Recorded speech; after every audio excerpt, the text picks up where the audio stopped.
হেরে রাহি তুই ইয়ান একখান কাম বুঝছত কেন তুই তার ফ্রিদের লগে তুই ল্যাংটা গাড়িতে আসত বন্ধুর মতো তোরা তো বন্ধু ন আপন ভাইয়ের মতো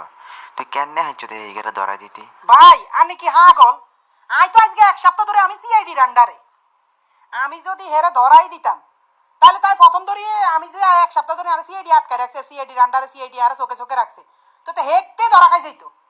আমার লগে এর লগে তো কোনো যোগাযোগ না আরে আই কি কম এই ব্যাগ টিভি নিউজে দেই এই ঘটনা তুই বলে ধরাই দিছ মানে এসব মিথ্যাচার কেন যে চালায় আল্লাহর গজব পড়বে এখন তার উপরে মানে নিউজ এত খারাপ ভাই আর কাছে না আজিকে না হুঙ্গা হেগুন তার নিউজ করি এলা নিজে নিজে কি আল্লাহর গজবকে দেশে বসবাস করি আল্লাহর গজব পড়বে এখন তার উপরে আবার হাতে বলে নোয়াখালী তাইছে তুই বলে দাবা দিছ নোয়াখালী ত্রাস নতর ভাই আল্লাহ গেল্লা কোনো যোগাযোগ নাই কিছু না হে বেলে নোয়াখালী গেছে কি রে ভাই এখন আঙ্গুর টিমের মধ্যে আরো একটু সিনা পরিচিত দে অন বুঝে আঙ্গুট কি মারাটা খাইম